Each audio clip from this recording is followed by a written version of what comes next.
Hey there, it has been a hot minute since I have been on here, but I'm on the mend and I am back to do some goat talk today, specifically polio and listeria. I'm going to start off by saying that I'm not a veterinarian and all the information in this video is solely based off mine and my husband's personal experience and the protocols that work for us. If you have any questions, concerns, or worries, always consult with your veterinarian. Now, polio and listeria, let's dig into it.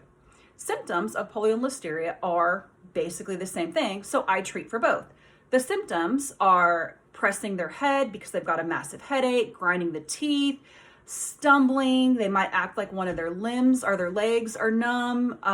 They might even be falling, walking kind of crazy, pressing their head up against the wall, their body, grinding teeth because they're in pain. Some of the symptoms. I'm going to show you a video here in a little bit of my daughter Shoda, who came down with polio a couple of weeks ago, to show you what it looks like when we first found her. And then I'm going to show you another video of her a couple of hours after the first treatment.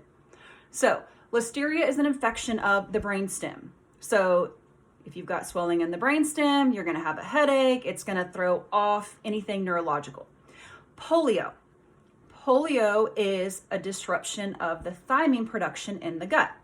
How can that happen? Well, there's a couple different things that can happen. For one, if you happen to be treating for coccidia and are using a product called Corid or Amprolium, this product is a thiamine inhibitor. So while yes, it works very well for coccidia treatment, but it can also lead to a thiamine disruption, which can lead to a secondary issue of polio. So if you are using this product to treat for coccidia, the stuff we're going to go over here later in the video, always have them on hand and just be proactive and be ready to go. Let's be proactive, not reactive. So another thing that can happen is the heat. If you're in South Texas, like we are right now, we've been having 115-degree heat indexes, and that heat can really throw off the gut and mess up with the thiamine. So your animal showing signs of listeria or polio, they may or may not have a fever, just something is off, obviously neurological, stumbling, stargazing, pressing the head, they've got all the signs. Okay, Penicillin G, 1 cc per 10 pounds sub-Q under the skin every 4 to 6 hours. The next product, thiamine. This is prescription. And if you do not have thiamine, I'm going to go over B complex that you can use in its place. Thiamine is better because it's going to be stronger. You don't have to give as much of a dose. 500 milligrams, which is going to be about 1 to 2 cc's depending on the size of your goat. For me personally, I like the initial dose to be in the muscle and a little bit bigger because I want to get on top of this issue. So I will give 4 to 5 cc's of thiamine in the muscle. If you do not have thiamine, B complex, 10 cc's, but divide that into multiple spots because you don't want to put that much medication in one injection site. Now, after you get the initial dose done, the rest will follow sub-Q underneath the skin. And please rotate because they are going to be getting penicillin and thiamine or B complex every 4 to 6 hours. You are going to do this treatment until your animal is 100% better, followed by an additional 24 hours. So that's 1 cc per 10 pounds penicillin G under the skin. Initially 4 to 5 cc's in the muscle of thiamine. The doses after that will be 1 to 2 cc's of thiamine sub-Q under the skin. So you're not poking them as much. I do draw the thiamine and the penicillin up in one syringe after the initial dose. So to add to that, you don't have to. Now, if you have a pregnant doe, do not use dexamethasone because it will cause an abortion.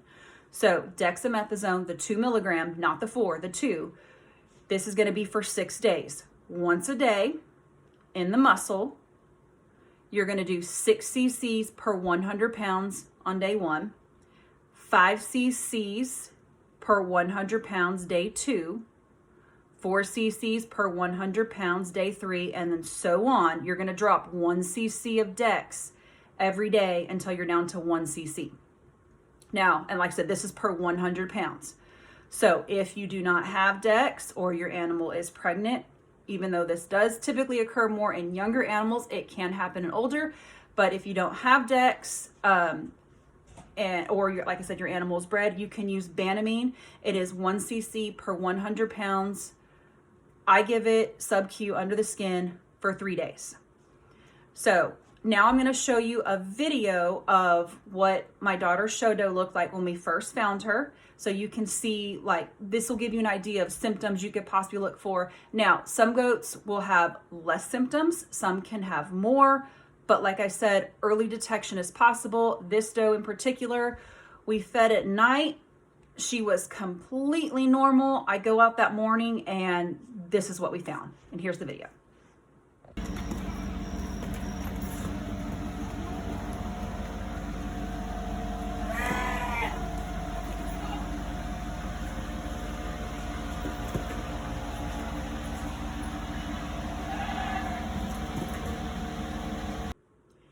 So as you can see, this poor thing is stumbling around. She obviously doesn't feel good. You know, she's holding the leg up. You know, everything's very off. Now, this next clip I'm going to show you is only about 2 or 3 hours after the initial dose. So if you are treating for polio or listeria, it's going to be very obvious if this is really what they have, because the treatment will start working pretty quickly. So about 2 to 3 hours after her first treatment, this is what she looks like.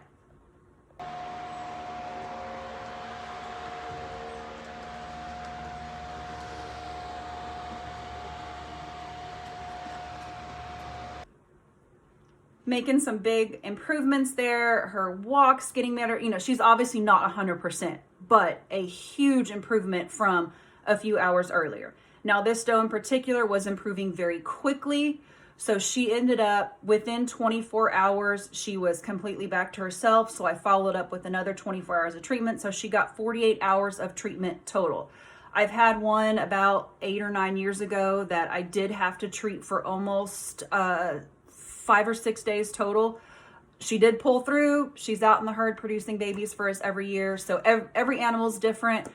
But anyway, I hope you found this video helpful. And if you have any questions, reach out to me. I'm going to put the dosage and the medications we used in the description of this video.